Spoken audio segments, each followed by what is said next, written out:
भगवन्त इन्द्र महिता स्थिता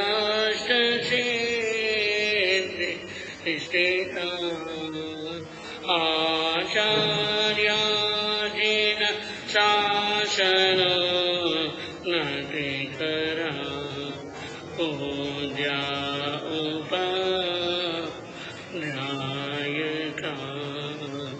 श्री शेषान्त सुपाठका मुनिवरा रत्नत्रयाराधका पञ्चैते परमेष्टिनं प्रतिदिनं कुर्वन्तु नो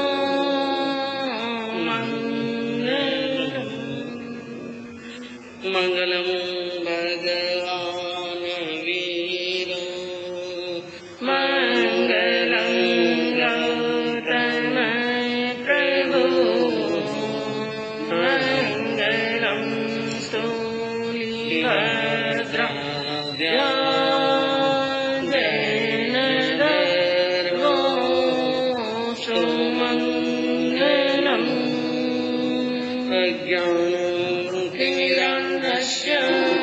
ज्ञानाञ्जनं शलाकया चक्षुरुन्मीलितं येन तस्मै श्रीगुरवे नमः। सरस शान्ति सुधारस सागरं शुचितरं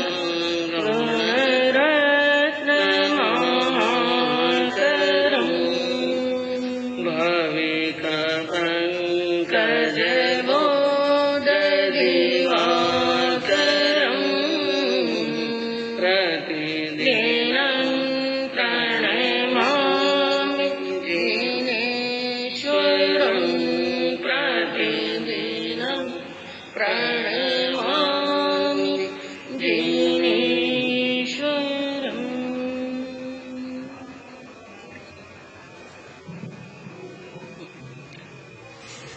सर्वज्ञ सर्वदर्शी चरम कीर्तनकर अहिंसा के अवतार विश्व वंदनीय शासनपति श्रवण भगवान वर्तमान महावीर के पावन चरणों में कोटि कोटि वंदन। हृदय की अनंत अनंत आस्था के केंद्र संयमन के दाता संसार सागर से तिरने का सन्मार्ग बताने वाले पूज्य गुरु भगवान श्रवण सूर्य दिव्य विभूति 1008 श्री मरगर केसरी मिश्री मंत्री महाराज साहब के पावन चरणों में कोटि कोटि वंदन। अहिंसा दिवाकर लोकमान्य संत शेरे राजस्थान वरिष्ठ प्रवर्तक पूज्य गुरुदेव श्री रूपचंद जी महाराज साहब के पावन चरणों में कोटि कोटि वंदन। मरुदरा भूषण संत शिरोमणि पूज्य प्रवर्तक गुरुदेव श्री सुकन मुनि जी महाराज साहब के पावन चरणों में कोटि कोटि वंदन।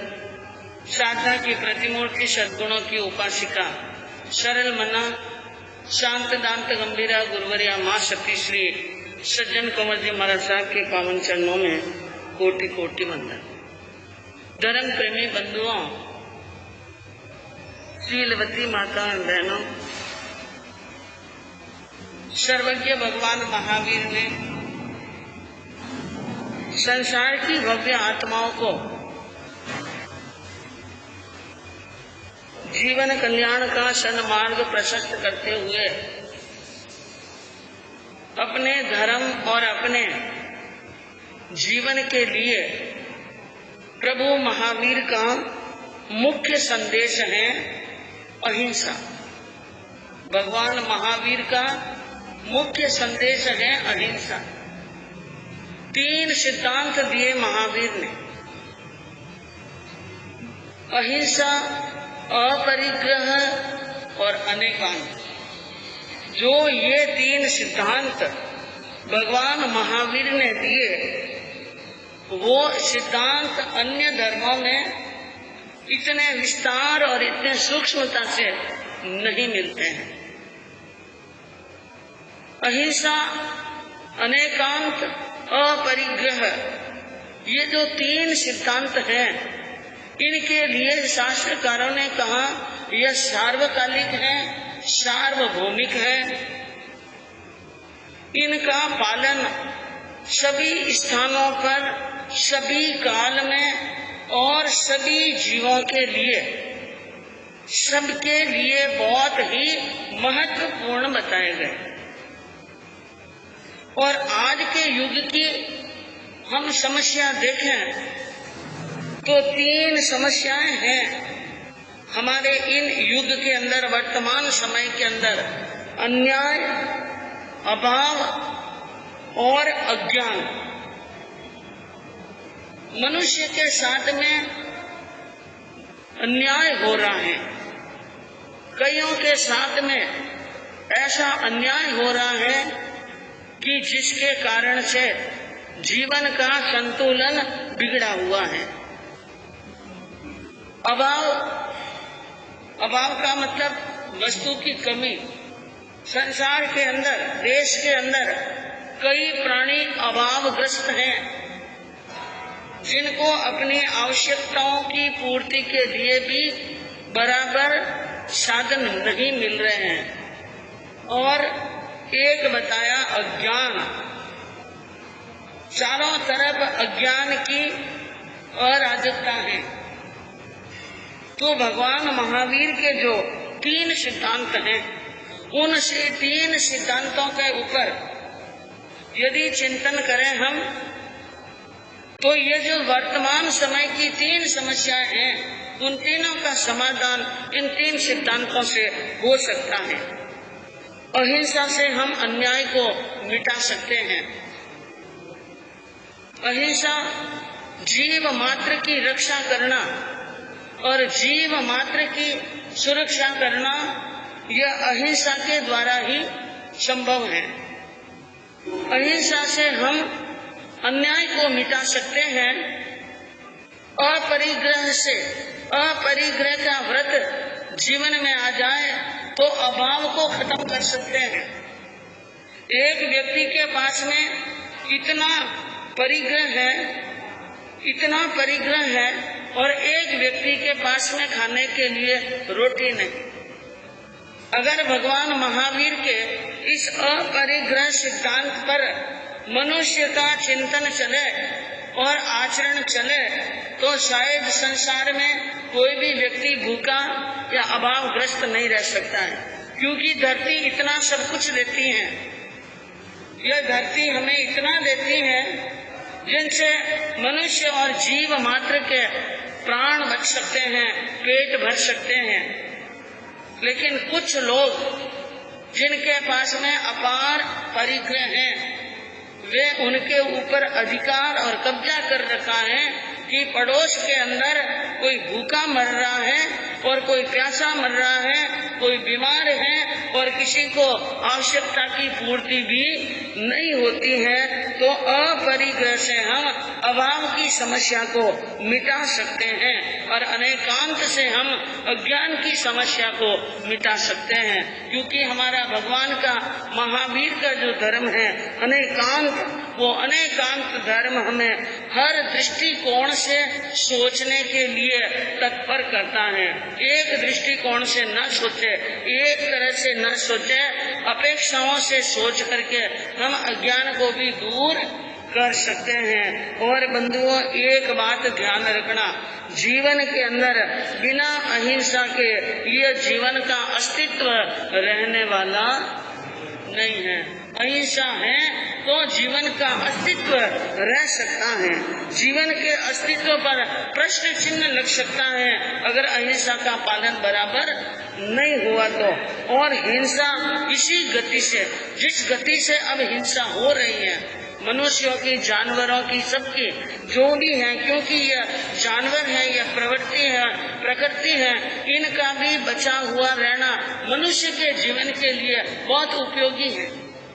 अगर पर्यावरण नहीं है और जीव जानवर जंतु नहीं है तो मनुष्य का जीवन खतरे में और ज्यादा पड़ सकता है। इसलिए कहा अगर हिंसा इस गति से हुई, पर्यावरण का विनाश हुआ, जीवों का घात होता रहा, हिंसा होती रही, तो सब कुछ जलकर खाक हो जाएगा। सब कुछ जलकर क्या हो जाएगा? खाक हो जाएगा। और अहिंसा परमो धर्म, हम अहिंसा परमो धर्म का उपदेश देते हैं, अहिंसा परमो धर्म का नारा लगाते हैं। इनके लिए ये समझना है बंधुओं कि अहिंसा कोई उपदेश नहीं है, शांति से जीवन जीने का एक विकल्प है। अहिंसा शांति से जीवन जीने का एक विकल्प है। और यह सिद्ध हो चुका है कि युद्ध से और शस्त्रों के भंडार भरे रहने से शांति की स्थापना होने वाली नहीं है। शांति अगर जिंदगी में, जीवन में या विश्व में शांति आएगी तो अहिंसा की कोख से आएगी, बाकी कहीं से आने वाली नहीं है। हिंसा करने से कोई शांति होने वाली नहीं है। तो हमारा ये अहिंसा प्रदान प्रभु महावीर का जो धर्म है, अहिंसा प्रदान, इन धर्म का पालन भगवान ने सभी प्राणियों के लिए बहुत अत्यंत अनिवार्य बताया। जितना जितना हम करते हैं उतनी ही शांति हमें प्राप्त होती है। आपके सामने वर्णन चलेगा तेजा, वीर तेजा जी के जीवन का, जिसके अंदर प्राचीन काल के अंदर हमारे राजस्थान प्रदेश में, नागाना प्रदेश में खरनाल गण के अंदर एक गोहित राव नाम के धोलिया शासक थे, जिनके एक ताहड़ देव नाम का पुत्र था और उनकी छठी संतान के रूप में तेजपाल यानी तेजा का जन्म हुआ विक्रम संवत 1130 में। अब संवत क्या चल रहा है? विक्रम संवत 2080, विक्रम संवत 2000 क्या चल रहा है? 80। और ये जो घटना आपके सामने बताई जा रही है वो विक्रम संवत 1130 और माघ सुद चतुर्दशी गुरुवार के दिन उनका जन्म हुआ। और तद अनुसार सन कहते हैं 29 जनवरी और सन 1074 के दिन उनका जन्म हुआ था। माता का नाम राम कुमारी और उनकी एक बार ताहड़ जी पुष्कर की तीर्थ यात्रा करने के लिए गए, पुष्कर की तीर्थ यात्रा करने के लिए गए और वहाँ पर अपने जाति समाज के लोग मिलते हैं। और वहाँ उस समय तेजा की उम्र लगभग 5-6 महीने की हुई, 6 महीने की होगी। और वहाँ पर यानी पन्नेर के गढ़ रायमल जी की बेटी के साथ में उनकी सगाई हो जाती है। वहाँ पुष्कर में तीर्थ यात्रा करने के लिए गए थे, वहाँ पर ही सगाई हो गई। और वहाँ थोड़े दिन के बाद में क्या हो गया था? विवाह हो गया था। और वो बहुत बचपन में, पुराने जमाने में आज भी हमारे राजस्थान के अंदर बचपन के अंदर ही यानी अन्य जाति के अंदर क्या हो जाता है? ब्याह शादी हो जाती है। तो वो वहाँ पर उनकी ब्याह शादी बचपन में ही हो गई थी, बचपन में उनकी शादी हो गई थी। और शादी होने के बाद में वीर तेजा जी के पिताजी और पेमल के मामा के बीच में बाद में शादी होने के बाद में कुछ समय या कुछ वर्ष निकले होंगे, एक बार आपस में झगड़ा हो गया और झगड़े के अंदर तलवार चल गई। और तलवार चलने से क्या हुआ कि तेजा के मामी ससुर जी का देहांत हो गया, तलवार की घाव लगा और उनकी मृत्यु हो गई। और इनकी मृत्यु होने के बाद में उन दोनों के परिवार के संबंधों के बीच में तानातनी हो गई। एक प्रकार से यूं समझ लो कि परिवार में खार पड़ गया। इसलिए ये जो वीर तेजा जी के शादी की बात है वो शादी की बात परिवार वालों ने छिपा करके रखी, क्योंकि इतना मन मुटाव हो गया था कि तेजा जी के ससुराल वालों ने और तेजा जी की सासू थी, वो सासू ने सोच लिया मेरे भाई की घात हुई है, मुझे उस घर के अंदर बेटी नहीं भेजनी। और इधर यानी वो परिवार वाले तेजा जी के परिवार वालों ने भी ठान ली थी, इसलिए बात को क्या रखी थी? छुपा करके रखी थी। लेकिन एक दिन ऐसा होता है कि तेजा जी की भाभी ने, तेजा जी की भौजाई ने एक ताना मारा और उन ताना को सुन करके उनको मालूम पड़ा कि मेरी शादी बचपन में हुई और वो भी पन्नेर के अंदर हुई है और पन्नेर के दूधा रायमल जी के वहाँ पर उनकी बेटी पेमल से मेरी शादी हुई है। तो उन ताना सुन करके मन में विचार करते हैं तेजा जी कि मैं अब मेरी पत्नी को घर पर लेके आऊंगा, आना कराऊंगा। ये उनके मन के अंदर और वो ताना वाली बात सहन नहीं हुई। और तेजा जी के जीवन के अंदर ऐसी कई घटनाएं उनके जीवन की बताते हैं जो बड़ी हृदय विदारक घटनाएं हुई। उनका जीवन बड़ा प्रेरणादायक था, झकझोरने वाला जीवन है। उन्होंने गायों की रक्षा में अपने प्राण गंवाए, गायों की रक्षा की और बछड़ों का पालन किया।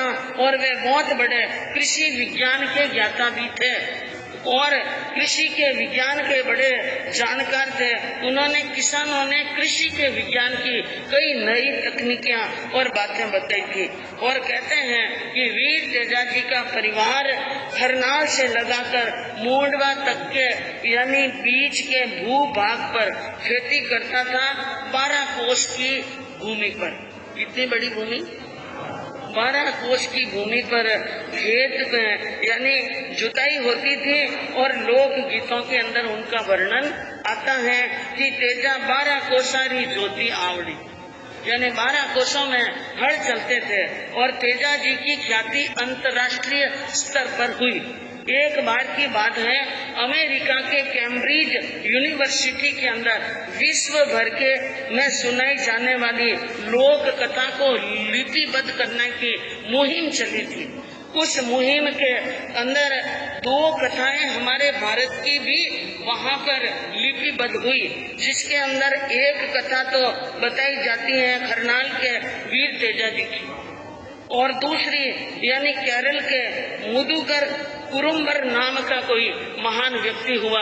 उन 2 की कथा वहाँ अमेरिका की यूनिवर्सिटी में लिखी गई है और बाकी कई कथाएं यानी विश्व भर की लिखी हुई हैं। तो उस यानी गौ रक्षा पालक उन वीर तेजा जी के जीवन की महत्वपूर्ण घटना आज आपको बताई जाएगी।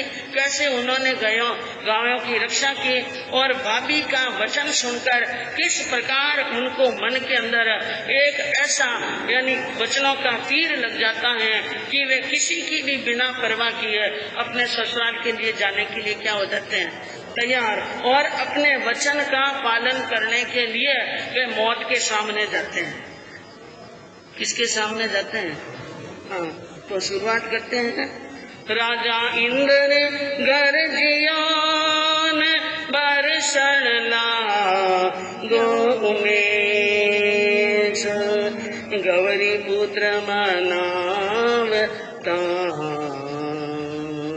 आई जो मरुधर देश, आई जो मरुधर देश, बक्सा जी धोल्या गरे पोते जनियो अवतार, संकलित गायन सब सुनो, वीर कथा नर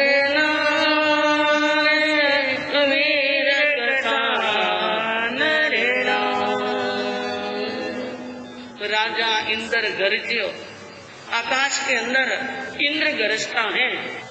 तो किसानों के मन के अंदर बड़ी खुशी और बड़ा हर्ष होता है। और जिस समय इंद्र आकाश के अंदर यानी गरजता है और काली काली घटाएं आती हैं और मेष बरसने लगता है, तो गौरी पुत्र मनाओ। किसान अपने अपने घरों के अंदर गौरी पुत्र यानी गणेश को मनाते हैं। किसको मनाते हैं?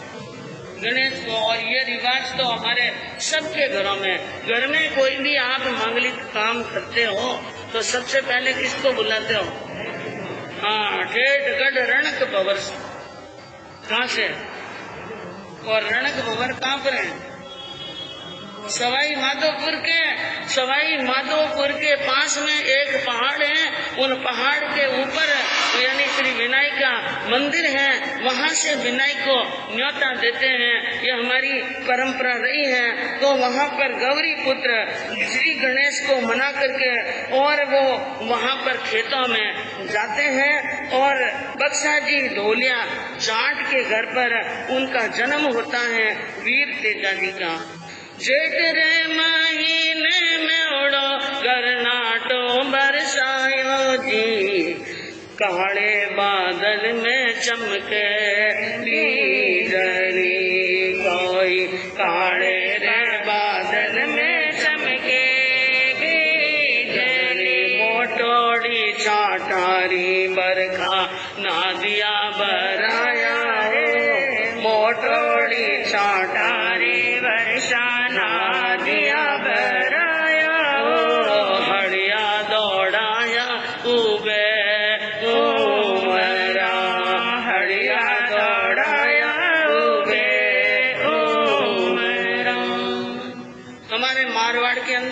जेठ के महीने में बरसात आनी क्या हो जाती है, शुरुआत होता है और मेघ आकाश में चढ़ते हैं और बादल गरजते हैं और काली काली बिजलियां चमकती हैं और बड़ी बड़ी छाटा और बरसात होती है। छोटे मोटे सूखे सूखे नदी और नाले और तालाब भरने लगते हैं और धरती 2, 4, 5 बरसात के बाद में गीली और आली हो जाती है।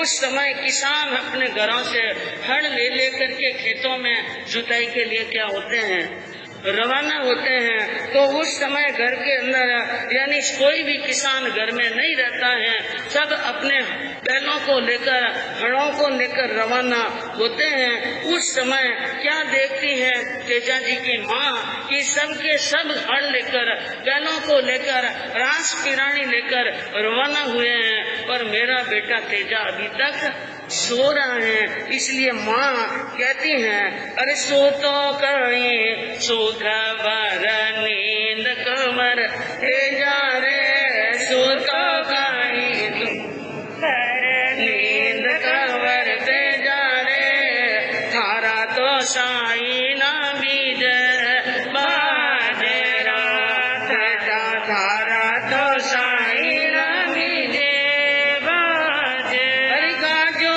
गाजो जेठया साठ कमर तेजा रे, लगतो ही घर जोर सावण बादेवो, लगतो ही घर जोर सावण बादेवो।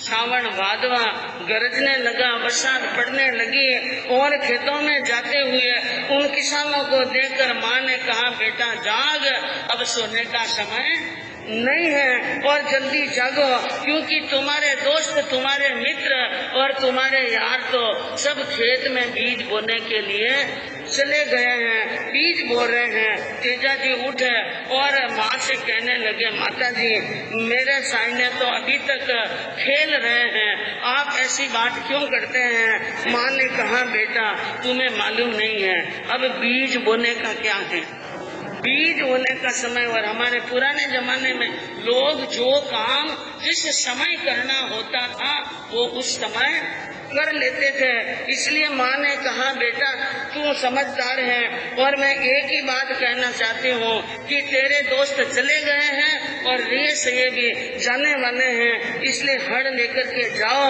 और खेत के अंदर हड़ खड़ो, हड़ियों ने खेत सिधावो कांवर तेजा रे, बेड़ा रामायोड़ा मोती लेप दे, बेड़ा रामायोड़ा मोती लेप दे। माँ ने कहा हड़ लेकर के जाओ और समय पर बीज डाल दो। समय पर डाला हुआ बीज कहते हैं बेड़ा रामायोड़ा मोती नीचे, समय पर बीज डाल देते हैं तो फसल क्या आती है, अच्छी आती है। इसलिए जल्दी जाओ। माँ की बात सुन तेजा तैयार होते हैं। माँ से कहा माँ मैं जा रहा हूँ, तुमने जगाया, अभी मैंने कलेवा नहीं किया। माँ ने कहा कलेवा लेकर तेरी भाभी आ जाएगी। और यानी रास किरानी कहाँ पर है? माँ ने रास और किरानी दे दी, हल भी बता दिया, और बैल जुते हुए यानी बाड़े में बंधे हुए बैलों को ले लो और बेटा यहाँ से क्या हो जाओ, रवाना। सुबह तड़के मुंह अंदर है यानी ब्राह्म मुहूर्त के अंदर तेजा जी को माँ ने जगा दिया था, और तेजा जी उठे और अपने आवश्यक कार्य से निवृत्त हुए और गणपति को प्रणाम किया, और माँ को प्रणाम कर हाथों में हल, रास, पिरानी लेकर और बैलों को प्यार से सहलाया, क्योंकि उनको बैलों और गायों के ऊपर बहुत प्रेम था, बहुत दया के भाव थे। उनको बड़े प्यार से सहलाया और बैलों को साथ में लेकर खेतों के रास्ते में चल पड़े और काकड़ भूमि पर गए, और वहां जाने के बाद में धरती माँ को मनाया। जिस स्थान पर बीज डालना है उस भूमि को प्रणाम किया, उनको मनाया, और विनय सहित हाथ जोड़कर सिर टेका जमीन पर, और अब हल खड़ने लगे, और हल खड़ते खड़ते 20 से ज्यादा सड़ियां भर गई, और बहुत सारा यानी खेत उन्होंने खड़ लिया, और कहते हैं लगभग 1.5 पहर दिन चढ़ गए। कितना दिन? 1.5 पहर जितना दिन चढ़ गया। बिना कलेवा किए तेजा जी घर से रवाना हुए थे, और वहां आकर उन्होंने 1.5 पहर तक हल जोतते रहे। अब बैल भी थक गए और तेजा जी भी थक गए, भूख से हाल बेहाल हो गया। तेजा जी अपनी भाभी का इंतजार कर रहे हैं कि भाभी कलेवा लेकर अभी तक आई नहीं। पसीना से तर-बतर हुए और धोरे पर जाकर चढ़ करके भाभी के आने के रास्ते की प्रतीक्षा कर रहे थे। लंबी प्रतीक्षा के बाद में अब उनकी भाभी और उनकी बहन आती हुई खेत में दिखती हैं, और दिखते तो मन में विचार करते हैं कि इतनी देर के बाद में भाभी आई, भाभी को जल्दी आ जाना चाहिए था, मुझे बहुत क्या लगी है, भूख है। तो भाभी जैसे ही पास में आई, वीर तेजा जी ने कहा भाभी जी आपको पता नहीं है, अरे बैलिया भूखा रात का बिना कलेवे तेज भावज थासो बीणती कटे लगाई जेज कटे लगाई रे बैलिया मारा भूखालो बावज मारिए मोड़ो तो लाइए बातो नीरणी मोड़ो तो लाइए बातो नीरणी। भाभी तो खेत में पहुंचे और देवर जी ने उपालंब दे दिया, कितनी देर के बाद में आई हो, और मुझे बहुत भूख लगी है, और मेरे बैलों को भी क्या लगी है, भूख लगी है, थकी हुई है, बहुत लेट कर लिया, इतनी देर कहाँ पर लगाई। अब भाभी भी घर से आई, थकी हुई थी, वो भी काम करके आई और सारा काम निपटाया, तब तक 1.5 पहर दिन चढ़ गया। इसलिए भाभी भी देवर जी के उपालंब को सुनकर थोड़ी रोष में आ गई। कहते हैं जब रोष आ जाता है तो सामने वाले की स्थिति परिस्थिति नहीं देखते हैं। उसने कहा कि क्या आप गुस्सा करते हो, क्या उपालंब देते हो देवर जी, मैं कोई घर पर बैठी थी क्या, मेरे कोई घर पे काम नहीं था क्या, मैंने भी घर के अंदर बहुत काम किया है और बहुत सारा काम निपटा के आए हूँ, और आपको पता होना चाहिए कि मैं कोई वहाँ पर डोले पर सोई हुई नहीं थी। मण पीछो मण पोयो कांवर ते जा रे मण रोई रांझो रे काटो खींचड़ो, मैं तो मण रोई रांझो रे काटो खींचड़ो, घोड़ा खातिर दड़ियो फिर दाणो कांवर ते जा रे मारा ने न्याने छोड़ियो रोवे तो, मारा ने न्याने छोड़ियो रोवे तो। भुजाई ने उन्होंने कहा एक मण का तो पीसना किया और एक मण की रोटियां बनाई और एक मण यानी खाटा खींचड़ा रंधा है, घोड़े के लिए दलिया दड़ा है। मेरा बेटा पालने में रो रहा है, मैंने उनकी कोई परवाह नहीं की और मैं दौड़ी दौड़ी आई ना, दौड़ी दौड़ी यहाँ पर आई हूँ। और इतनी आपको भूख लगती है और इतनी आपको प्यास और इतनी व्याकुलता होती है, तो देवर जी बैठे बैठे क्या देखते हो? अगर आपको भूख लग रही है तो आपकी घरवाली को लेकर के आ जाओ। किसको लेके आओ? इछड़ा काई भूख भूखालो कवरते जा रे, हारी तो परन्योड़ी बैठी बाप रे, हारी तो परन्योड़ी बैठी बाप रे। ऐसी भूख लगती है, इतनी जोरदार भूख लगती है, तो आपकी शादीशुदा पत्नी अपने बाप के घर पर मौज कर रही है और मेरे पर हुक्म चलाने की क्या जरूरत है? ऐसा हो तो अपनी पत्नी को लाओ, उनको बोलो, वो आपके लिए गर्मा गर्म क्या करेगी? भोजन तैयार करेगी और फिर भोजन करना। ये शिकायत मेरे सामने नहीं करनी। ये बात गई तेजा जी को और तेजा जी को यह बात चुभ गई। उन्होंने विचार किया, मुझे तो मालूम ही नहीं कि मेरी क्या हुई है, शादी हुई है। और आज उन्होंने कहा मेरी शादी हुई नहीं। उन्होंने कहा शादी हो गई तुम्हारी, बहुत छोटे थे तब क्या हो गई थी, शादी हो गई और अब बेटी तुम्हारी जवान पत्नी जवान हो गई है, वो बाप के घर पर बैठी है और आपने हिम्मत हो तो जाकर के लेकर के आ जाओ। अब तेजा को आ गया रोष और रोष के अंदर बात पकड़ ली, अब तो भोजन तभी करूंगा कि पत्नी घर पर। हाँ, अब भोजन करने वाला नहीं हूँ। एलो थाना रास की रानी, यह आपका राज या पिरानी या हड़, यह सब ले लो। मुझे ना तो हड़ खड़ना है, न मुझे कलेवा करना है, न भोजन करना है। मैं तो अब जा रहा हूँ। और बहनों को अपने पास में लाकर के उन्होंने बहनों को शिक्षा दी, प्रेम से रहना, आराम से रहना। और बहनों को कह दिया हरियो हरियो घास खेचर जो बेलिया मारा रे, हरियो हरियो घास खेचर जो बेलिया मारा रे। पानी रो तो पीजो गन तालाब रो, पानी रो तो पीजो गन तालाब रो। बैलों को कह दिया हरा हरा घास चरना और तालाब पर क्या भी लेना, पानी बहुत जल्दी आकर मिलने वाला हो और चिंता मत करना। इस प्रकार बैलों को समझाकर तेजा जी घर पर आए। बड़ी दोपहर का समय, थके हुए तो थे ही और थकान के साथ में भाभी का ताना रोष आया हुआ और चेहरा एकदम विकृत हो गया।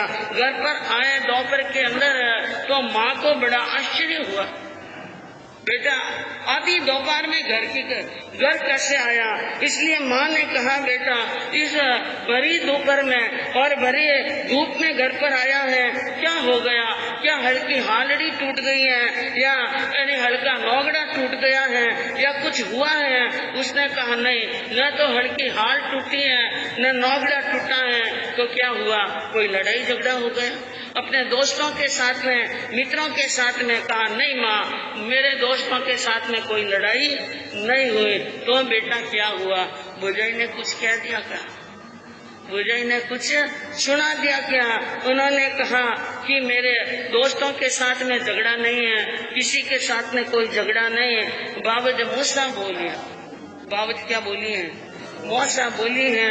और उन्होंने कहा है कि हिम्मत हो तो अपनी घरवाली को लेकर आ जाओ। तो माताजी मुझे तो इतने दिन मालूम ही नहीं था कि आपने मेरी शादी की है और मेरी शादी हुई कब और मेरी सगाई किसने की, शादी कब हुई, मेरी ससुराल कहाँ पर है, मैं किसके यहाँ पर पत्नी को लाने के लिए जाऊँ? मुझे शीघ्र ही बता दीजिए, क्योंकि मैं 1 मिनट का भी विलंब करने वाला नहीं हूँ। माँ ने अपने बेटे की सब बात सुनकर समझ गई कि वचनों की चोट जोरदार लगी है, इसलिए शांत मन से मीठे शब्दों से कहने लगी, बेटा सब कुछ बताऊंगी लेकिन थोड़ी सी क्या रख। हाँ, अरे काका बाबा करी थी सगाई कुंवर ते जा रे, मामो सा परणायो पीले पोतरा, मामो सा परणायो पीले पोतरा। गढ़पनेरा करी थी सगाई कुंवर ते जा रे, मामो सा परणाया कर कर कोड़ रे, मामो सा परणायो कर कर कोड़ रे। माँ ने बैठा कर बेटा को कहा, तुम्हारे काका जी, तुम्हारे बाबा जी और पिताजी ने सबने मिलकर हम तुम्हारी सगाई की है, और मामोसा ने, परिवार ने, सबने मिलकर बहुत लाड प्यार से तेरी क्या की थी। शादी के उस समय तो बिल्कुल छोटा था और तुम ना समझता, उस समय शादी हो गई और गढ़ पनेर के दूता रायमल जी की बेटी के साथ में तेरी क्या हुई है, शादी हुई है। और शादी की बात छुपा कर रखने का भी एक कारण था बेटा, लेकिन अब बेटा मानने के लिए तैयार नहीं। आप देखो, भाभी ने ताना तो मार दिया और तेजा जी ने हड़ छोड़ दिया और घर से खेत से रवाना होकर घर आए तो भाभी खेत में नहीं रह सकी, वो भी पीछे पीछे क्या आ गई घर पर, कि पता नहीं अब क्या होने वाला है, इसलिए घर पर आई। और घर पर आकर के उसने देखा कि देवर जी सासू जी से क्या कर रहे हैं, बात जाने की तैयारी कर रहे हैं। माँ से बात होने के बाद में तेजा जी ने भाभी से आकर कहा कि भाभी जी मैं अब जा रहा हूँ मेरे ससुराल के लिए, अब आप मेरे ससुराल का थोड़ा रास्ता बता दो, मेरे साथ में चलो गांव के बाहर तक और मेरे ससुराल का क्या बताओ रास्ता। समझ गई भाभी, अब ये मन के अंदर बड़े बेचैन हैं। उनको शांत करने के लिए और उनको समझाने के लिए भाभी मीठी मीठी बोली कि आपने तैयारी तो बहुत जोरदार की, क्योंकि उनकी लीलन नाम की घोड़ी थी, उन घोड़ी को खूब सजाया, पहली बार ससुराल जा रहे हैं इसलिए घोड़ी को खूब सजाया। और उनकी प्रमुख वो लीलन घोड़ी थी जिनके ऊपर उनका अपार प्रेम था। आज भी राजस्थान के अंदर जो कई लोग जाट समाज के लोग कोई घोड़ा घोड़ी यानी कोई भी 4 व्हीलर वाहन रखते हैं तो उनके ऊपर नाम लिखते हैं लीलन। क्या नाम लिखते हैं? लीलन। तो लीलन घोड़ी को श्रृंगारी हुई देखकर और सजावट देख करके और खुद यानी उन देवर जी की सजावट देखकर, बनने की तैयार देखकर भाभी ने कहा, आज तो आपका रूप बड़ा, सौंदर्य बड़ा ही देखने लायक है। मेरे मन में ये आ रहा है कि मैं मेरी छोटी बहन की शादी आपके साथ में कर लूं, ऐसी बात कही। लेकिन उन्होंने क्या जवाब दिया वीर तेजा जी ने, बैनड़ ने ते बड़े ठिकाने दइयो बाबज मारी है, बैनड़ ने ते बड़े ठिकाने दइयो बाबज मारी है, तेजो तो जावे लाविन रे सासर, तेजो तो जावे लाविन रे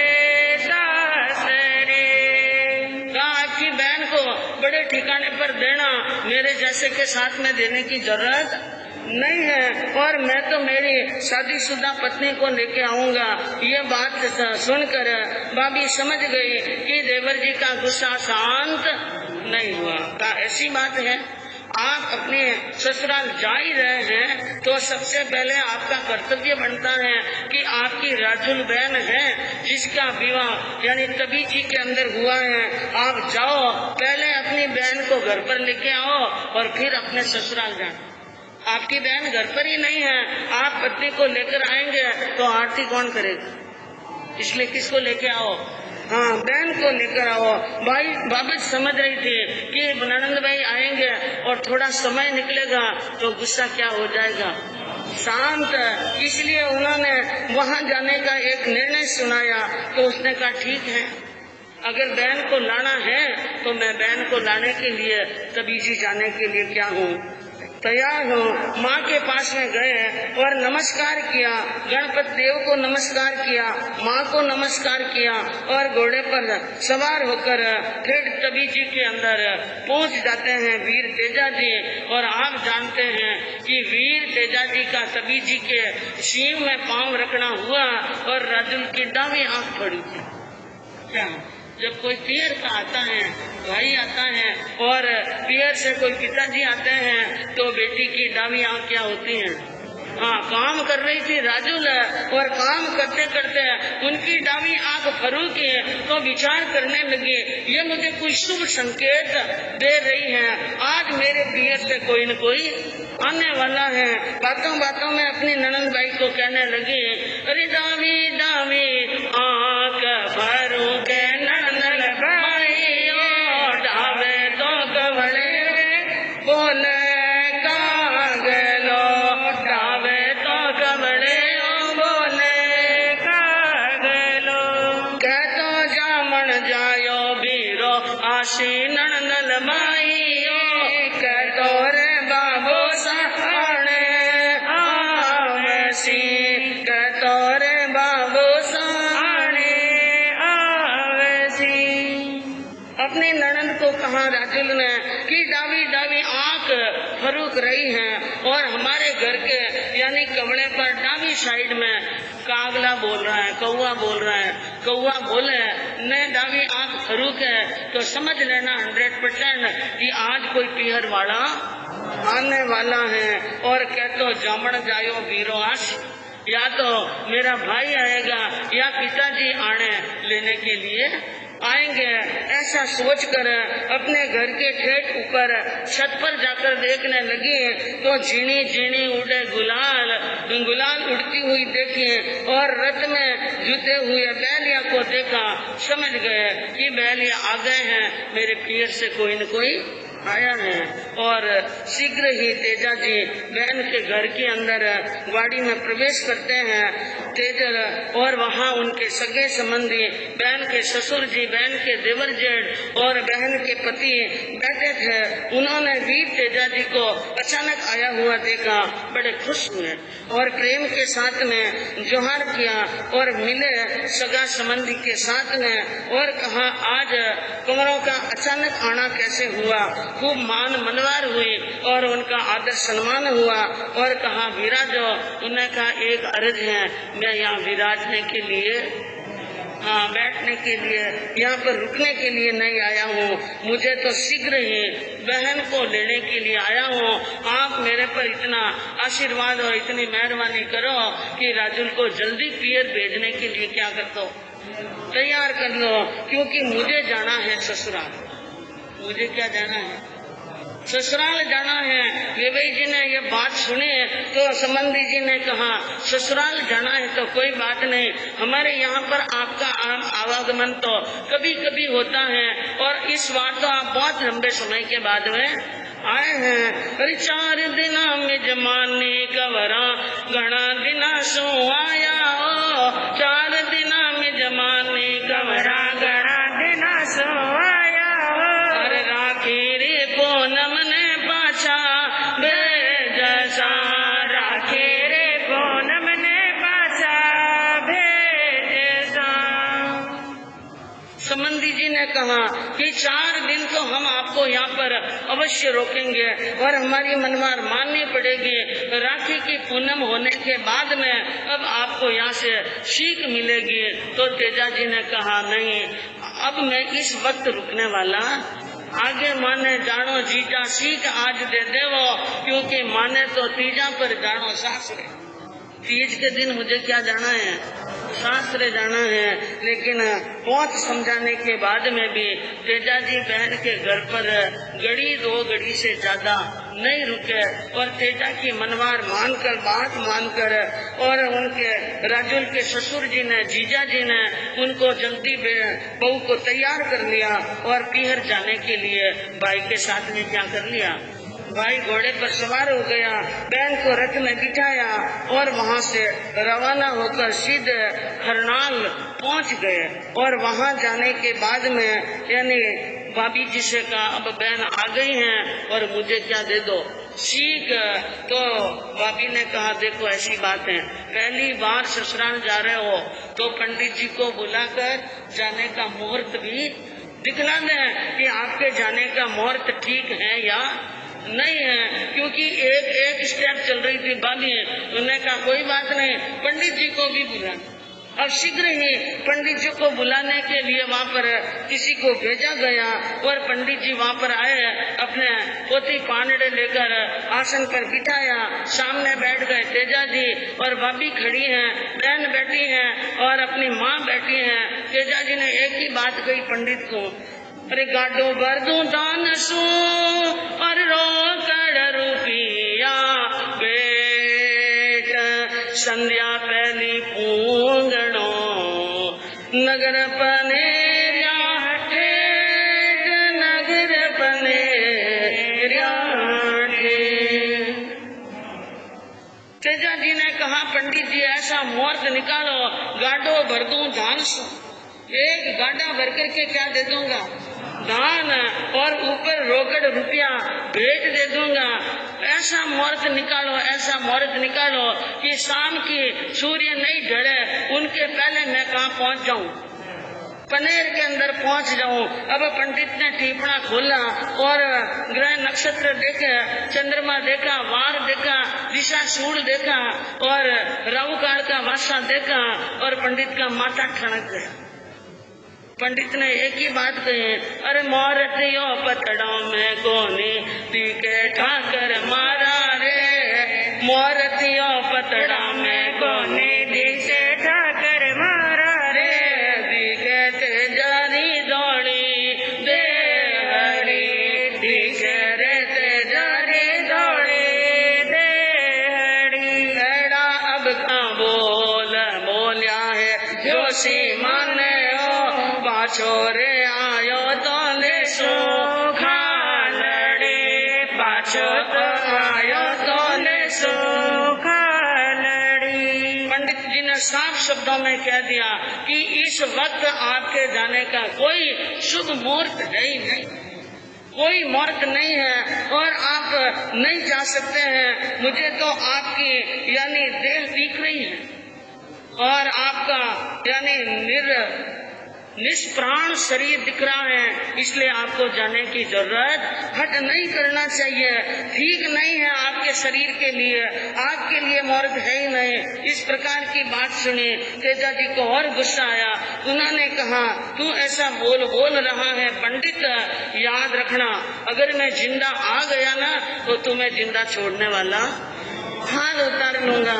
उनने कहा ऐसी बात नहीं है, जो बात टीपणे में है वही कह रहा हूँ, मारोगे तो ब्रह्म हत्या का पाप लगेगा और मेरा कहना मानो, आवतड़ी तीजा ने जाई दो शास्त्र। तो आने वाली तीज है, उसके दिन मुहूर्त क्या है, मंगलवार और जोरदार मुहूर्त है, सिद्धि योग है, चले जाना। उसने कहा मैं अब रुकने वाला बावजरा तो बोल मारे काल जिया में ले गाओ, इन्हीं तीजा पर जानो सासरे माने, इन्हीं तीजा पर जानो सासरे। का मैं नहीं रुक सकता हूँ, भाभी का बोल मेरे हृदय में लगा हुआ है, इन्हीं तीज के ऊपर ससुराल जाऊंगा।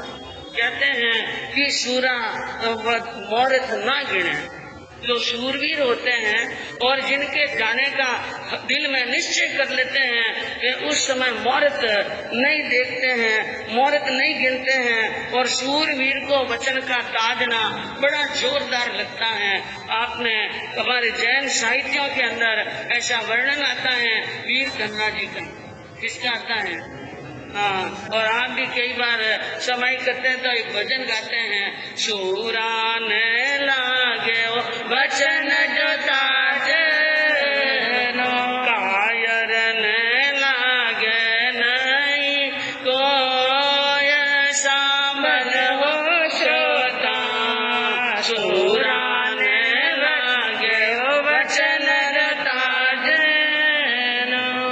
एक बार वचन का तीर लग जाता है तो वो शूरवीर मानने वाला नहीं। कितनी भी मुसीबत आ जाए, सब मुसीबत को झेलने के लिए क्या होता है भैया, तो उसने मौत नहीं देखा, सूरा मौत ना गिने, जब चाहे तो जाए।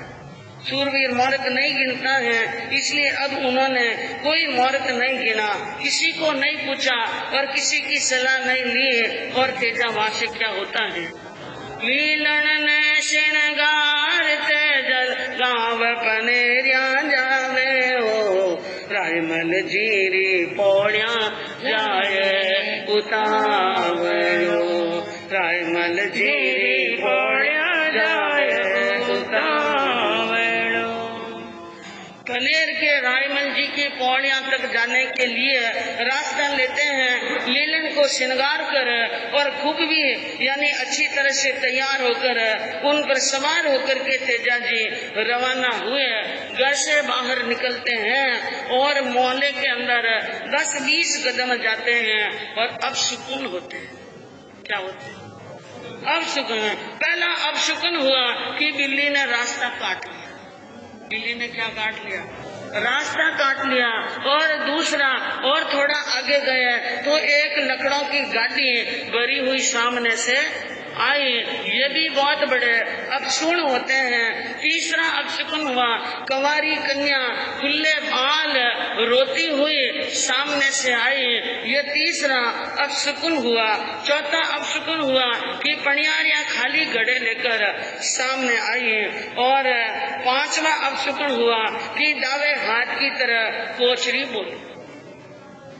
और जब वो लीलन के पास में चढ़ने के लिए गए उस समय लीलन ने माथा ढूंढ लिया। वो माता सिर हिलाने लगी और तेजा जी को संकेत देने लगी कि टाइम ठीक नहीं है। और ये सारा शकुन भाभी देख रही थी। लीलन ने माथा ढूंढ लिया है और शकुन बास के अंदर निकलते हुए अच्छे नहीं हुए हैं, इसलिए भाभी सामने आई, हाथ जोड़कर खड़ी हुई। तेजा माँ ने माफ कराओ, लीलन माँ तो ढूंढे हो। तेजल माँ ने माफ कराओ, लीलन माँ तो ढूंढे हो। मतना सीधा वो थारे सास रे, मतना सीधा वो थारे सास रे। उन्हें भाभी ने कहा कि देखो यह घोड़ी माथा ढूंढ रही है, आपके ऊपर सवार होने के बाद में भी जल्दी चलने के लिए तैयार नहीं है और शकुन अच्छे नहीं है, इसलिए मत जाओ। मैं अंधारी रात है कि मैं अंधेरी क्या है, रात है कि यानी तेजा ने सोच लिया कि कोई शकुन की जरूरत नहीं है और मुझे किसी की परवाह नहीं है। मन में भरोसा चाहते राम है, मेरे साथ में क्या है, राम है, मेरे साथ में सांवरा है, इसलिए भाभी की बात नहीं मानी। और तेजा जी ने घोड़ी के एड़ी लगाई और घोड़ी समझ गई अब तेजा मानने वाला नहीं है, इसलिए मार्ग के ऊपर शरपट दौड़ती हुई भागती हुई पनेर के मार्ग को तय कर रही है। और बरसते बरसते रवाना हुए। गढ़ पनेर पहुंचे तब तक सूर्य अस्त हो गया। सूर्य क्या हो गया था, अस्त। और इधर आकाश के अंदर बादल छा गए थे, बरसात होने लगी, बिजलियां चमकने लगी और वीर तेजा जी चारों तरफ से भीगने लगे और घोड़ी भीगने लगी। तो वहां पर बीच में एक बाघ आया। उन बाघ के पास में खड़े होकर तेजा जी ने खिड़की बजाई तो बनमाड़ी बोला, कौन हो भाई, कहाँ से आए हो? कि एक रात्रि के विश्राम के लिए इस बाघ के अंदर रुकना चाहता हूँ।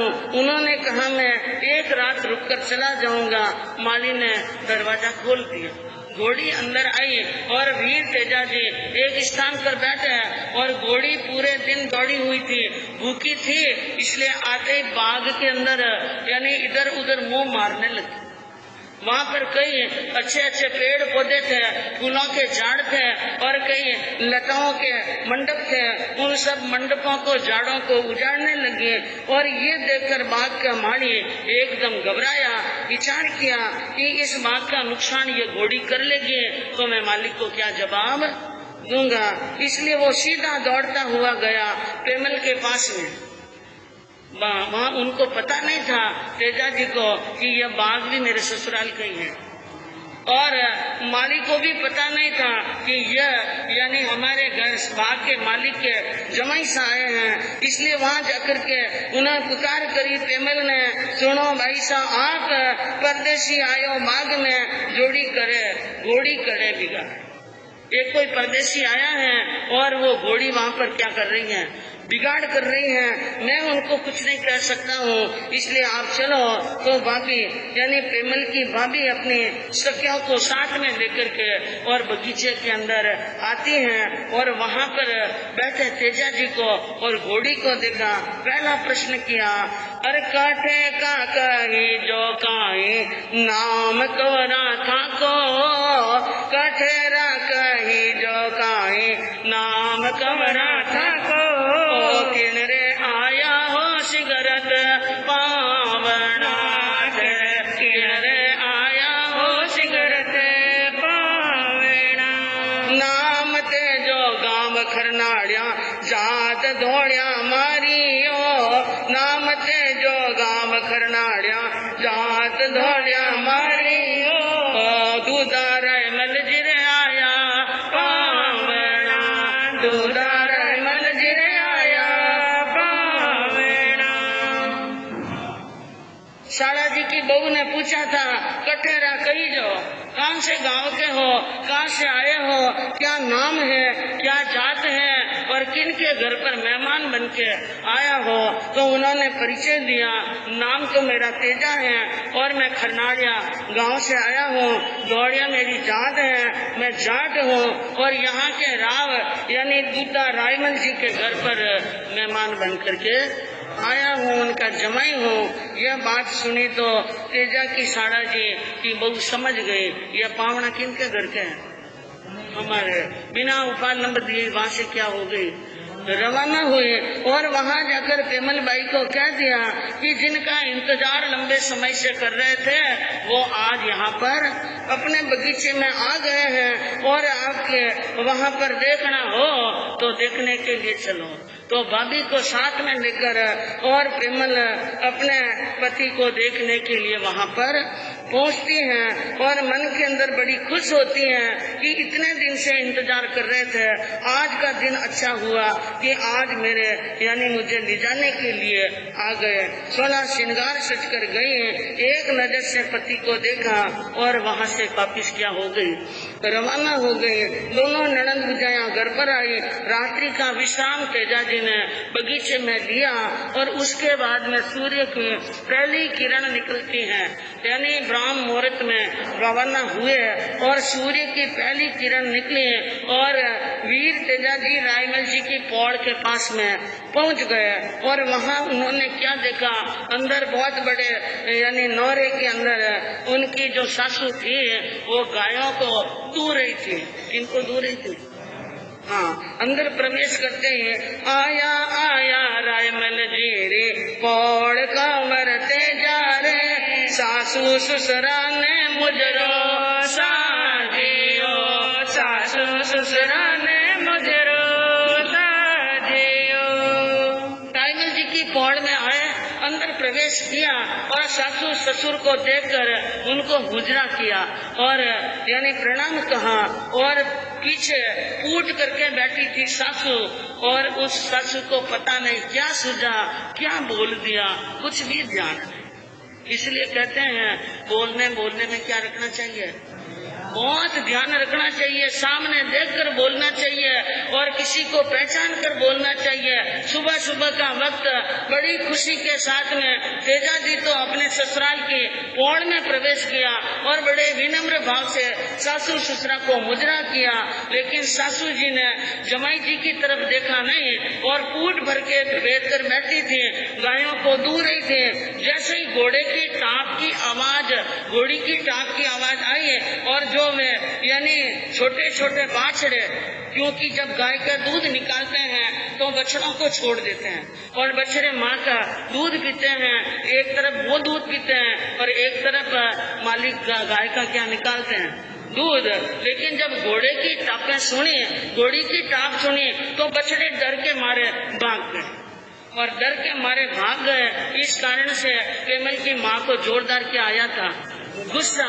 और जैसे ही उन्होंने मुद्रा किया, बिना देखे ही तेजा ने पेमल की माँ ने क्या बोल दिया, अरे काड़ो रखायोड़ो पाछो गिर जय बोलिया बोल रे, काड़ा रे खायोड़ो पाछो गिर जा बोलिया बोल रे, चोंगता बिड़काया बालक बाछड़ा, चोंगता बिड़काया बालक बाछड़ा, खाग्यो सारो टापरियो किन किनरी सेवा साजो रे, घोड़ी लानित उठने आवे पावना, घोड़ी लानित उठने आवे पावना।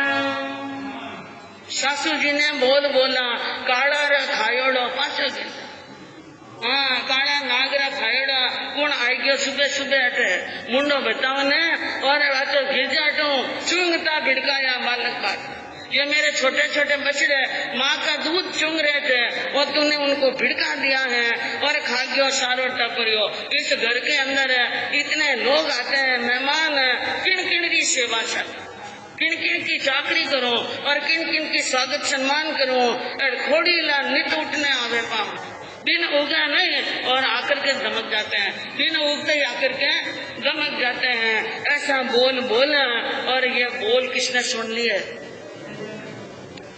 पहले से दुखी थे, पहले तो बाबज के बोल कलेजे में अभी तक खड़े हैं और अब सासू ने क्या बोल दिया, सासू रा बोले सुन बोल तेजा रे लगा कलेजे बाण, इन धरती में नहीं रेवणो जठे नहीं आपणो मां।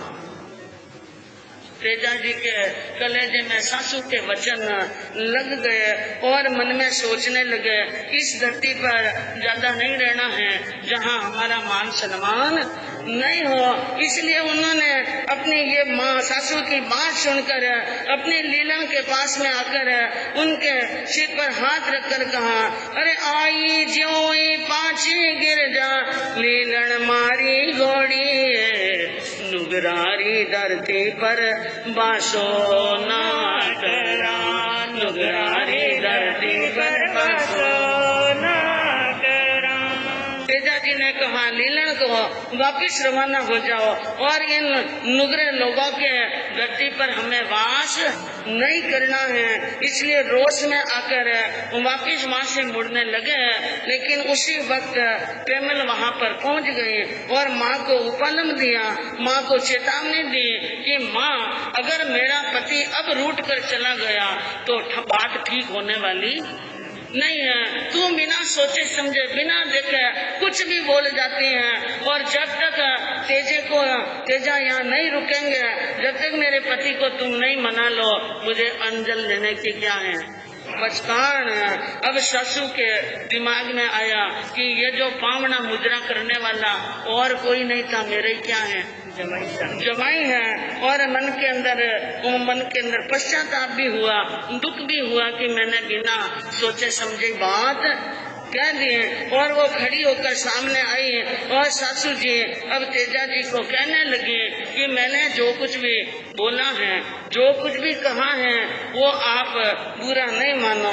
सासू बोली, माफ करी जो अनजाना में बोली, मुझे क्या कर लो, माफ कर लो, मैं अनजान में बोली हूँ, मैंने आपको नहीं देखा है और कोड़ी ना जमाई रूसिया ना सके, आपके रूसने से चलता नहीं है, इसलिए मान जाओ। बार बार मान मनवार किए और बार बार माफी मांगी तो वीर तेजा जी वहाँ पर रुक जाते हैं और पेमल के पियर के घर की मेड़ी पर वहाँ पर उनका डोलियाँ डलता है और पेमल और तेजा जी आपस में मिलते हैं और विचार बात करते हैं।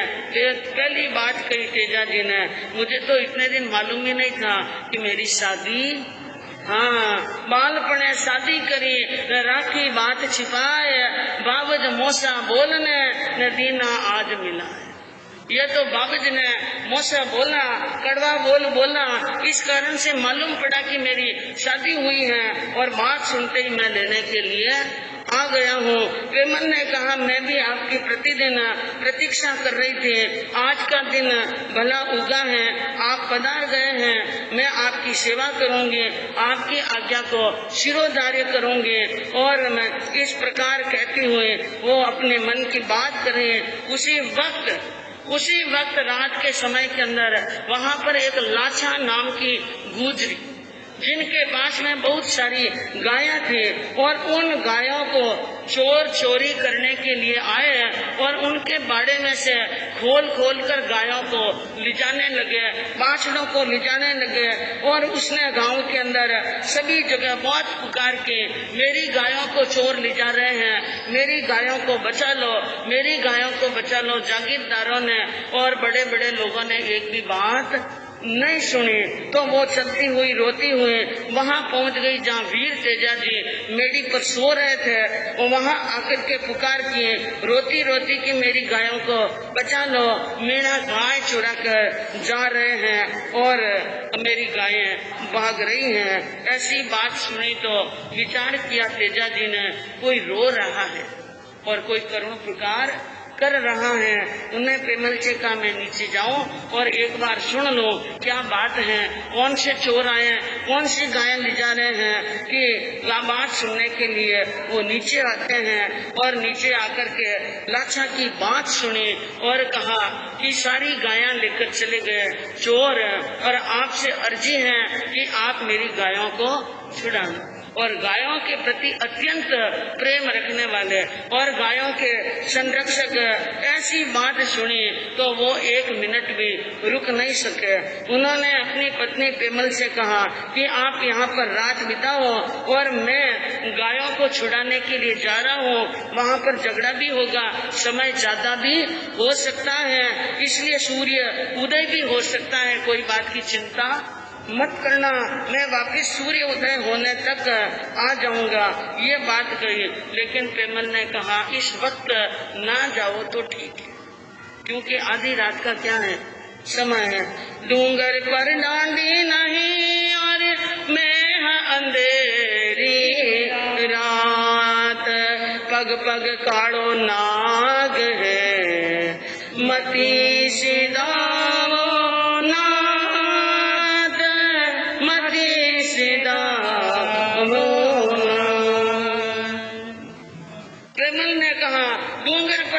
नहीं। चोर जिस तरफ गए हैं डूंगर की तरफ, वहाँ डूंगर यानी घाटियों के बीच में कोई रास्ता नहीं है और यह मैं अंधेरी रात है, पग पग पर काड़ो नाग है। ऐसे रात और ऐसी अंधेरी में और ऐसे में तो नाग आता जाता रहता है, इसलिए आप ना जाए तो ठीक है।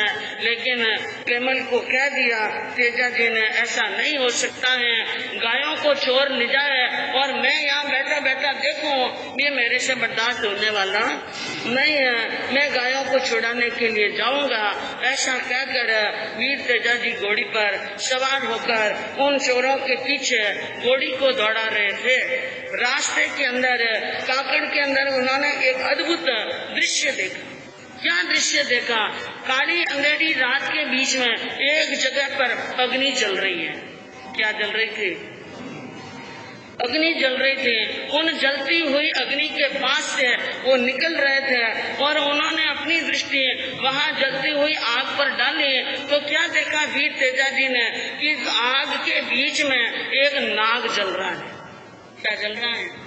हाँ, नाग जल रहा है। तो नाग कोई भी जीव मरता हो, चाहे नाग हो, चाहे गाय हो, चाहे कोई भी कुत्ता हो, वीर तेजा जी बड़े दयालु थे और वे अहिंसा धर्म पर विश्वास करते थे। उनसे ये बर्दाश्त नहीं हुआ कि यह काला नाग आग की लपटों के बीच में आ गया है, इनको बचा लो। इसलिए घोड़े पर बैठे बैठे अपने पास में जो बड़ा सारा भाला था उन भाले को हाथ में लिया और उस नाग को क्या निकालते हैं, बड़ तोड़ी अग्नि में दौड़ियो जाय कुंवर तेजा रे, बासग ने बाला सो आगो फेंकियो, बासग ने बाला सो आगो फेंकियो, दुपट्टा सो आग बुझावे कुंवर तेजा रे, बासग तो फणकारो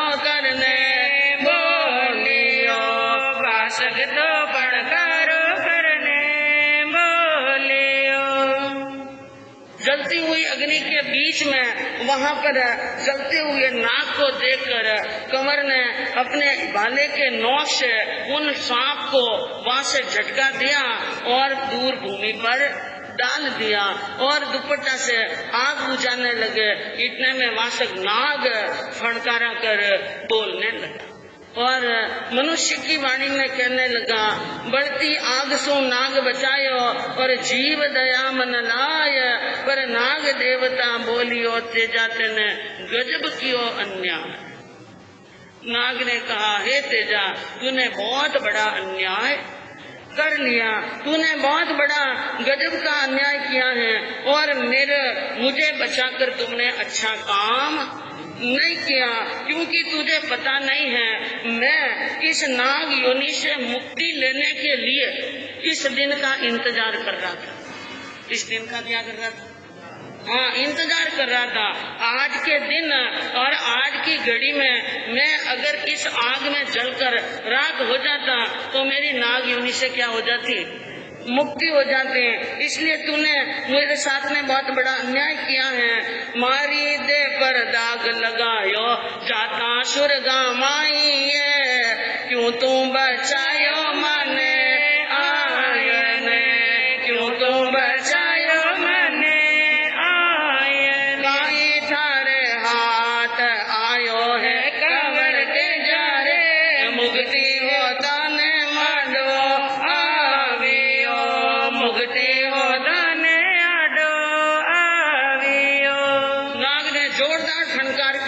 और क्रोध भरा और अपना यानी फूंक मारी और कहा, तूने मेरी देह पर दाग लगाया है और मैं आज स्वर्ग में जाता।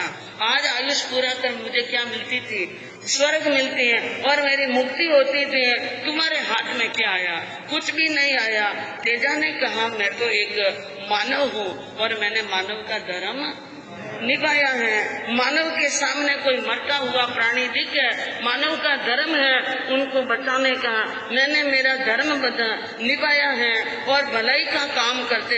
हे वासकराज, आप कुपित हो गए। उन्होंने कहा, तुम्हारा धर्म तुम्हारे पास में रखो, थारे धर्म लारे मैं दुख पाऊं। मैं तुम्हारे इस धर्म के पीछे कितना दुख पाऊंगा, कितने समय तक पेट रगड़ रगड़ कर चलना पड़ेगा।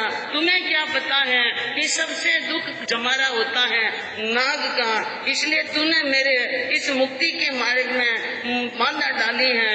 मैं तेरा बदला जरूर लूंगा। मैं तुम्हें छोड़ने वाला नहीं हूँ और चोटी में दक्षिण बदलो ले उसको। मैं तुम्हारे ऊपर डंक लगाऊंगा, मेरा जहर छोड़ूंगा और तुझे मौत के घाट उतारूंगा। तेजा जी ने कहा, मौत के घाट उतारोगे? ऐसा तो मैंने बुरा काम नहीं किया। कि तेरी दृष्टि में बुरा नहीं है, लेकिन मेरी दृष्टि में क्या है?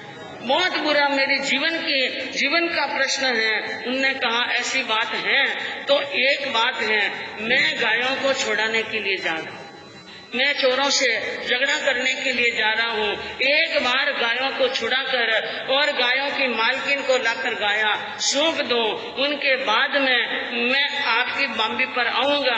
आप मेरे डंक लगा सकते हो, उनके पहले ना लगाओ तो मेरा धर्म रह जाएगा।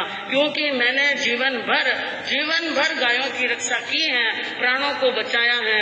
तो नाग देवता ने कहा, तुम्हारा क्या भरोसा कि तुम वापिस आओ या ना आओ?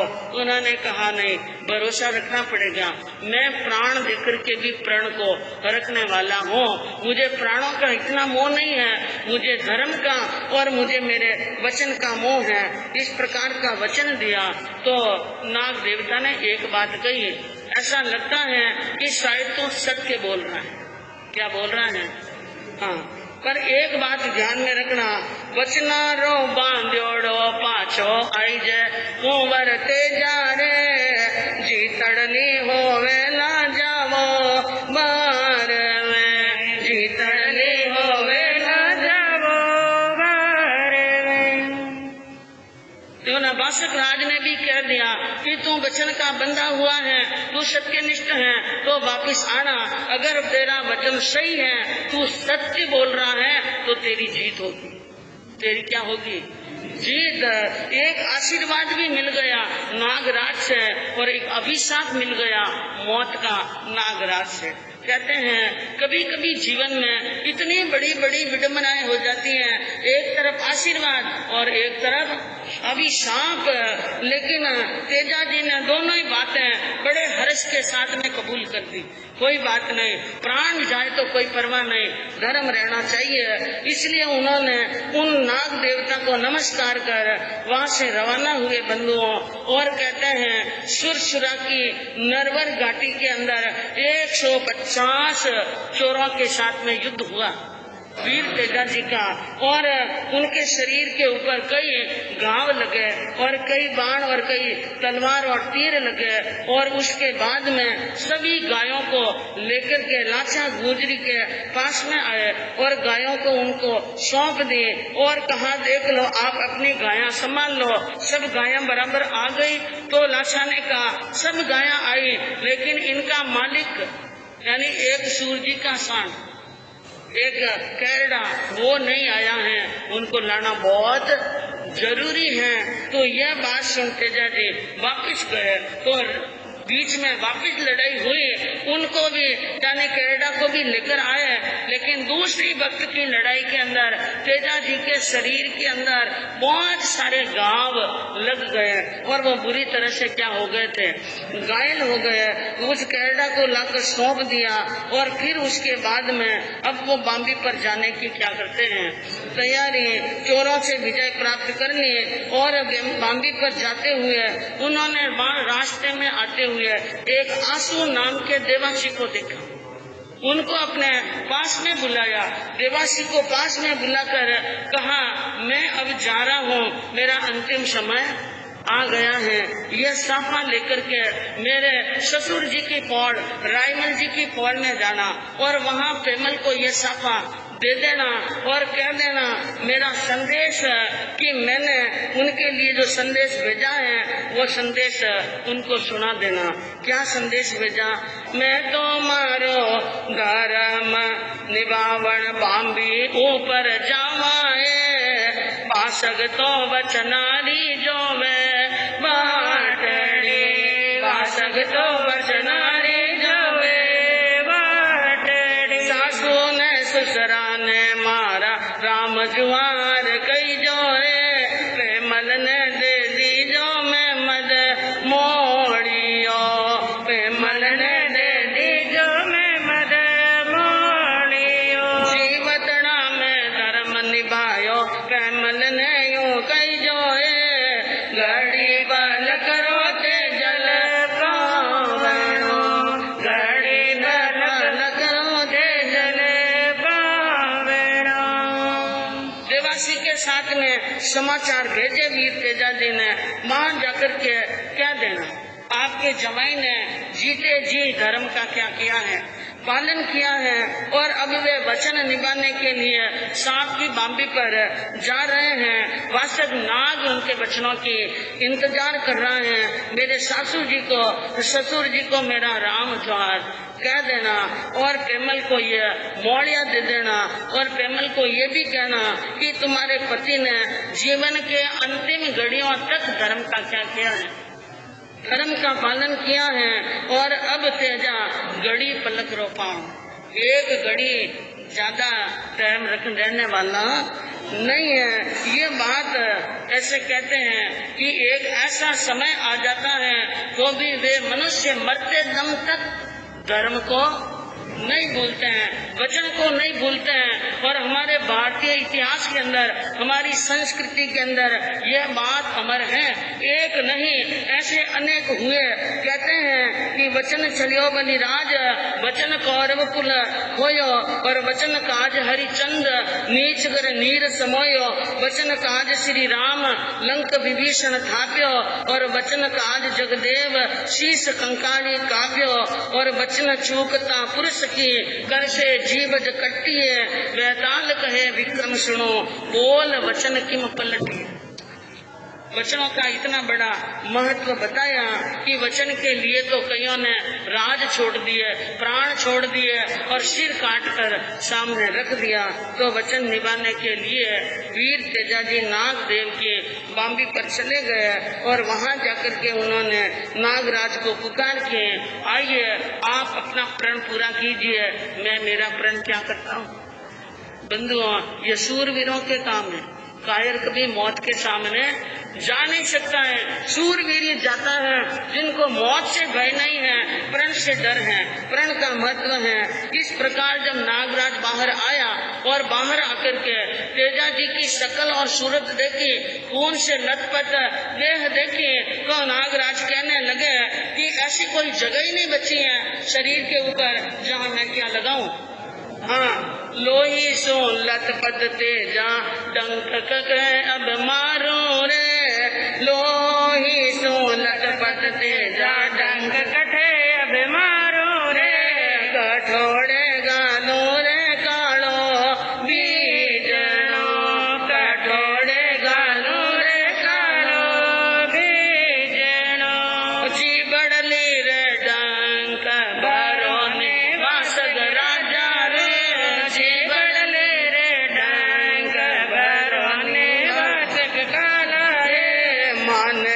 स्वर्गा में बेगा जावनो, माने तो स्वर्गा में बेगा जावनो। नागराज ने कहा कि शरीर पर डंक लगाने के लिए कोई जगह बची नहीं है, और नागराज का एक उसूल है, कवारी जगह पर डंक लगाते हैं। जहाँ पर पहले कोई गांव नहीं हो, ऐसा बिना गांव वाला जहाँ पर स्थान हो वहाँ डंक लगाए। मुझे तो कोई स्थान ऐसा दिखता नहीं है। तो तेजाजी ने हंसकर कहा, क्या बात करते हो, जिबड़ ली रहे डंक पर। इस जीप पर अभी तक कोई गांव लगाई नहीं है, कोई बाण नहीं लगा है। यहाँ पर डंक मारो और माने तो स्वर्गा में बेगो जाओ। ऐसी दृढ़ता, ऐसी सत्यनिष्ठा, ऐसा धर्म का प्रभाव देखा तो नागराज ने एक वरदान दिया तेजाजी को कि तेजा, तूने कलयुग के अंदर बहुत बड़ा धर्म निभाया है, जहाँ मेरा वरदान है, दुनिया में तेरी दहली पूजी जाएगी। जहाँ भी तेजा का नाम का स्थान होगा वो पूजा जाएगा, और नाग कुल में तेरी आड़ चलेगी। नाग कुल में तेरी आण चलेगी। काले नाग का दशा हुआ अगर तेरे देहरे आकर तेरे नाम की, वीर तेजाजी के नाम की ताती बांध लेगा तो उनका जहर क्या हो जाएगा, जहर खत्म हो जाएगा। हड़किया कुत्ता जो पागल कुत्ता काट ले, उनका काटा हुआ, और कोई जहरीला जंतु जानवर काट ले, उनका काटा हुआ अगर तुम्हारे देहरे आ जाए, तुम्हारे नाम की ताती बांध लेगा तो उनका जहर क्या हो जाएगा, समाप्त हो जाएगा। ऐसा वरदान दिया। और यह स्थिति हमारे राजस्थान में आज भी क्या है, जगह जगह पर चालू है। जगह जगह पर तेजाजी के नाम के छोटे बड़े भी स्थान हैं, वहाँ जाकर उनके नाम की ताती बांधते हैं। क्योंकि आप तो शहरों में रहते हैं, आप हॉस्पिटलों में जाकर इंजेक्शन लगाकर जहर कम कर लेते हैं, लेकिन छोटे गांवों के लिए तो सबसे बड़ा हॉस्पिटल जहर वालों के लिए कौन सा, वीर तेजाजी का थान। तो वहाँ पर जहर खत्म होता है। नागराज ने वरदान देकर और भाले को नीचे जमीन पर रोक दिया, भाले के सहारे ऊपर चढ़ा नाग, और उन्होंने जीभ बाहर निकाली और जीभ के क्या लगा दिया, डंक, और डंक लगाया। इतने में वो वीर तेजाजी तो नीचे गिर जाते हैं, और इधर वो आशु देवासी ससुराल की पौड़ में पहुंच जाता है। उनका मौलिया देते हैं, और मौलिया देकर उनकी सारी बात सुनकर पेमल की आंखों में चौधार आंसू बरसते हैं, और माँ के ऊपर नाराज होती हैं। क्या कहती है माँ को, अरे काई थारो धन लूटियो, काई धरा दाबिए, काई तो बरदीनो मारो मायरो, माता काई तो बरदीनो मारो मायरो। प्रेमल ने कहा, माँ मेरे पति ने तुम्हारा कौन सा धन लूट लिया, कौन सी घरा दाब दी यानी जमीन दबाई दी थी, या तुमने कौन सा मायरा भर लिया, पहली बार आए ने गाली दी। काढ़ा लो खायोड़ो। और तुम्हारी वचन क्या हो गया है? तुम्हारा वचन सत्य हो गया है और वो प्राणों का त्याग करने के लिए जा रहे हैं। और कैमल ने कह दिया पति चले गए तो मुझे भी रहने की कोई जरूरत नहीं है। माता सती के पास में जाकर वहाँ से आशीर्वाद लिया और लेकर वहाँ से क्या हुई, रवाना हुई।